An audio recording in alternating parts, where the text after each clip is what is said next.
अभी तक तो आप लोगों को मैंने बताया था कि इसको आप लोगों ने जैम्प को इंस्टॉल करना है। जो स्टूडेंट्स जैम्प इंस्टॉल नहीं करना चाहते या जिनके पास नेट वगैरह की फैसिलिटी ठीक है, अगर वो चाहते हैं कि हम जैम्प नहीं करना चाहते, ठीक है, हम डायरेक्ट ऑनलाइन ही काम करना चाहते हैं इसके ऊपर, तो उसके लिए सोल्यूशन भी हमारे पास मौजूद है। तो करना आप लोगों ने क्या है, बहुत ईजी सोल्यूशन है। ये एक वेबसाइट है dbfree.net। क्या वेबसाइट है? dbfree.net। इस वेबसाइट पे आप लोगों ने जाना है यहाँ पर। तो इस वेबसाइट के थ्रू सारा का सारा काम जो हम यहाँ पे जैम्प में करेंगे वही काम आप इस पे करेंगे। तो मैं शायद प्रेफर यही करूँगा कि आप लोग dbforfree.net वेबसाइट को यूज़ करें, क्योंकि उसकी वजह यह है कि अभी से आप लोगों को रियल टाइम जो एक हम प्रोडक्शन करते हैं, रियल टाइम डेवलपमेंट करते हैं, उसका आप लोगों को आइडिया हो जाएगा। क्योंकि रियल टाइम सिचुएशन में हमने बेसिकली अपनी MySQL की डेटाबेस को ऑनलाइन ही रखना होता है। हम ये नहीं करते कि हम उसको हमने जैम्प में सिस्टम पे रखा हुआ है।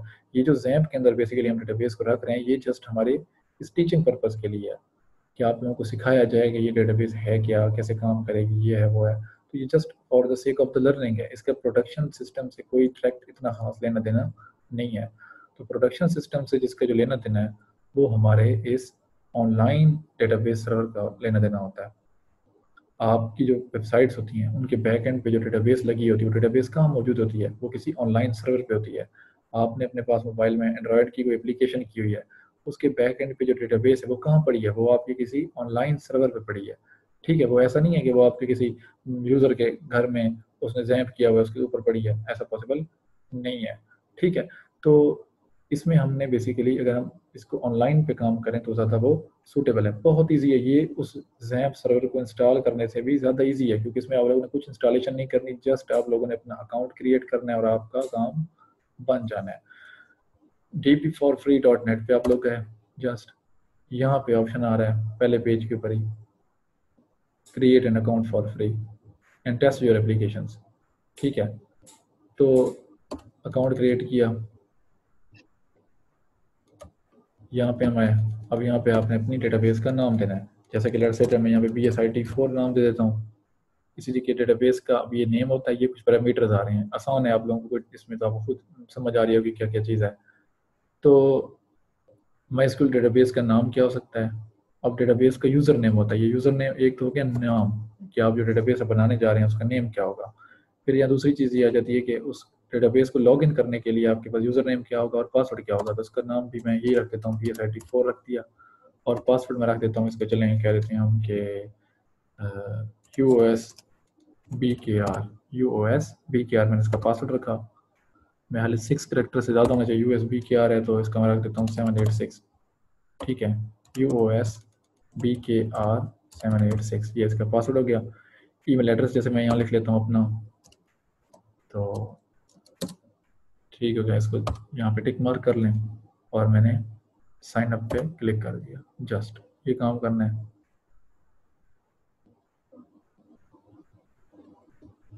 अच्छा, यहाँ पे इशू कर रहा है कि database user and database name में contain,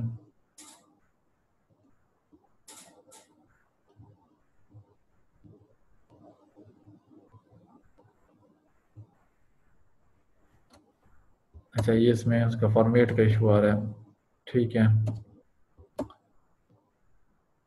lower case letter use करने, underscore and must be between 6 and, अच्छा ये टाइम स्कैन होने वाला है तो इसको दोबारा रिकनेक्ट आप लोगों ने करना है। 6 करेक्टर से 16 के दरमियान में, हमारी लेंथ की कम थी, लेंथ इसकी हम इंक्रीज कर देते हैं, 6 से 16 के दरमियान होनी चाहिए। BSIT4 कर दिया, और USBKR 786, USBKR 786।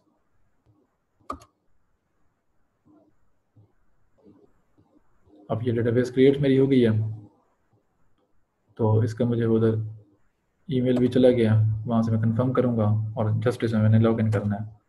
अब ये देखें मुझे ईमेल आ गई है मेरे ईमेल एड्रेस पे, इसको मैंने ओपन किया, यहाँ पे मैं अब गया, यहाँ पे लिंक आ रहा है कंफर्मेशन का, इसको मैंने क्या है कि यहाँ से कंफर्म कर दिया, मेरी डेटाबेस जो है वो क्रिएट हो गई है, ठीक है। डेटाबेस का नाम क्या है मेरे पास? BSIT4DB, यूज़र नेम क्या है? BSIT4DB, ईमेल एड्रेस मेरा, पासवर्ड जो आप लोगों ने रखा था USBKR786 था आई थिंक। अच्छा चलें, इसको अब हम लॉगिन करते हैं डेटाबेस के अंदर। अब ये फिलहाल डायरेक्ट लॉगिन हुआ है, कन्फर्मेशन होगी अगर आप। अब आपने क्या करना है, अच्छा आप लोगों ने डायरेक्ट अब यहाँ पे PHP माई एडमिन पे क्लिक करना है। वही चीज़ जो हमने जैप में की है वही चीज़ यहाँ पर भी आ जाएगी आप लोगों के पास। अब यहाँ देखें, यहाँ पे हम लोगों ने इसको जस्ट यूज़र नेम देना है। यहाँ पे इसका BSID मेरे पास सेव हुआ है पासवर्ड, BSID 4 DB का पासवर्ड मैंने यहाँ इसमें एंटर कर दिया। गो पे क्लिक किया, ठीक है, गो पे क्लिक किया तो हमारे पास यहाँ पे अभी ये ओपन होके आप लोगों के सामने आ जाएगा।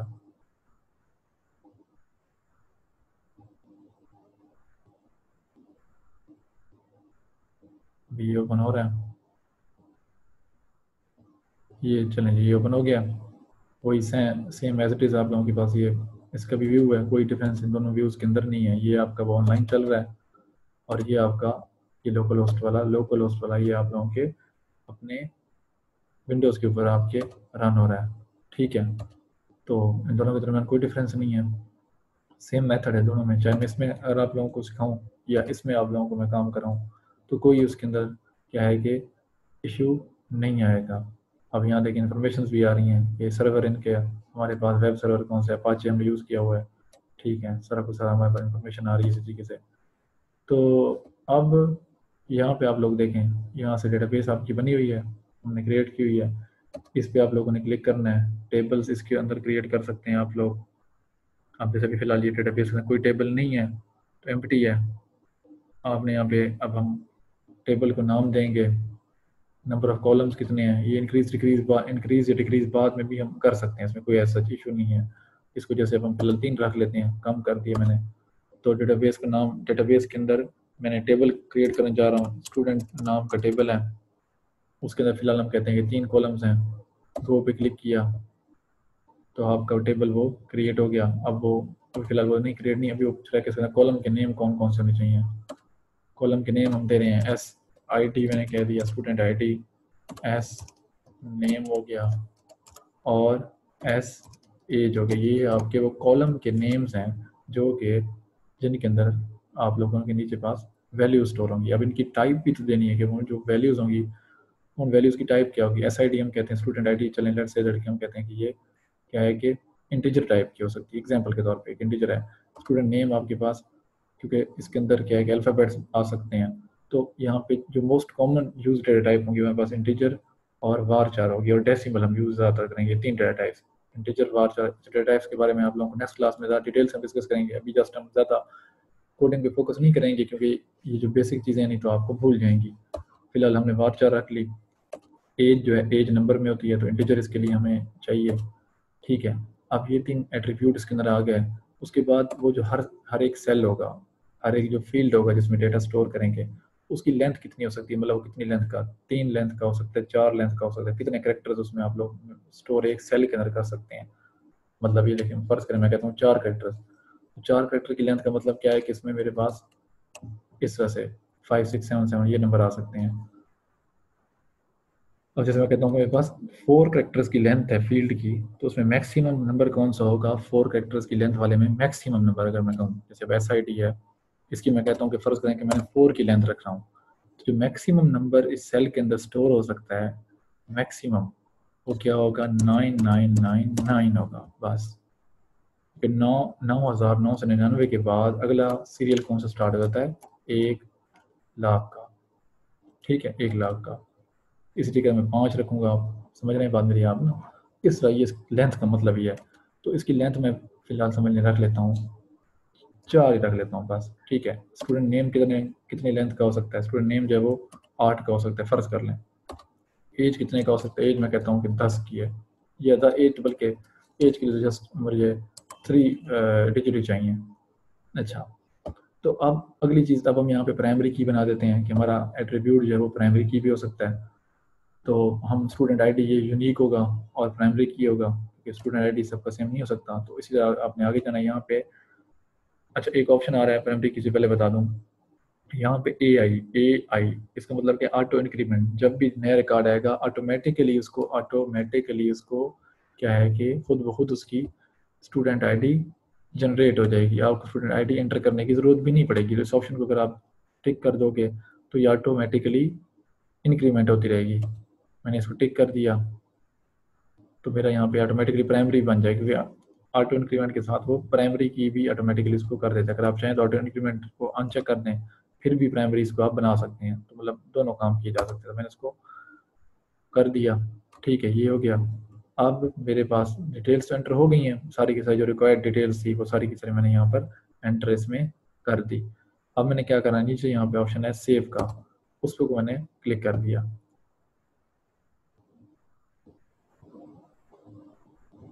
ये हमारे पास क्या है कि डेटाबेस के अंदर टेबल क्रिएट हो गई है, इसका स्ट्रक्चर आ रहा है, उसके अंदर कौन कौन से एट्रीब्यूट हैं, स्टूडेंट आईडी है, ठीक है, स्टूडेंट नेम है और स्टूडेंट एज है।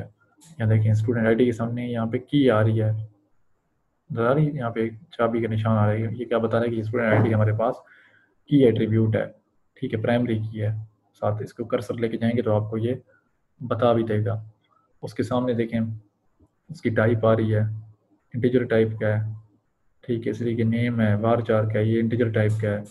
इसी तरीके इसका ऑटो इंक्रीमेंट है, प्रॉपर्टीज की एसआईडी जो है ऑटो इंक्रीमेंट होगी। जब भी नया रो या नई रिकॉर्ड हम एंटर करेंगे तो ऑटोमेटिकली इसकी वैल्यू खुद ब खुद जनरेट हो जाएगी।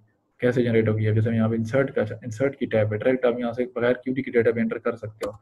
जल्दी से करते हैं इसको, हम एंटर करके फिर इसको यहाँ एंड करते हैं, फिर हम नेक्स्ट सेशन स्टार्ट करेंगे अभी। तो अब यहाँ पे मल्टीपल रोज आपको शो हो रही हैं, यहाँ पे 1 हो रही है, 2 हो रही है। जिसमें डेटा एंटर करोगे फिर उसको यहाँ पे गो कर दोगे तो आपकी रो इंसर्ट हो जाएगी। और एसआईडी की वैल्यू जो है ना वो ऑटो इंक्रीमेंट है, हमें उसको लिखने की ज़रूरत यहाँ पे नहीं है। ऑटो इंक्रीमेंट मतलब लिखने की ज़रूरत नहीं है। स्टूडेंट नेम हम लिख देते हैं, अहमद लिख दिया हमने, और उसकी एज हम लिख दी 22। तो मैंने यहाँ पे गो पे क्लिक कर दिया। जब मैंने गो पे क्लिक किया तो 1 रो इंसर्टेड हो गई। अब देखिए आप लोगों को याद होगा कि मैंने एस आई डी की जो वैल्यू थी, जो कॉलम एस आई डी थी, उसकी वैल्यू मैंने लिखी को नहीं थी। क्यों नहीं लिखी थी? क्योंकि ऑटो इंक्रीमेंट है, खुद ब खुद वो इंक्रीमेंट होगा, खुद ब खुद मतलब वो इंसर्ट होती रहेगी हर रो के साथ। ब्राउज पे क्लिक करेंगे तो डेटा आपके पास आएगा। ब्राउज के जब क्लिक किया देखिए रिकॉर्ड आपके पास आ गया। एस आई डी में क्या आ गया, 1 ऑटो जनरेटेड है, नेम अहमद, एज 22। और क्यूरी क्या रन हुई है, यहाँ पे क्यूरी आपको नजर ऊपर आ रही है, सिलेक्ट स्टैटिक फ्रॉम स्टूडेंट के। स्टैटिक अब यहाँ पे क्या है कि सिलेक्ट तमाम डेटा जो है ना वो स्टूडेंट टेबल में से लेकर आ जाओ, ठीक है।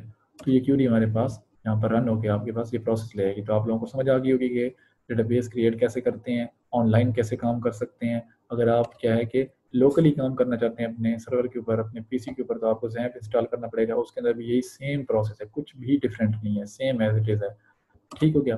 तो अब यहाँ तक चीज़ें क्लियर हैं, ठीक हो गया बच्चे फिर।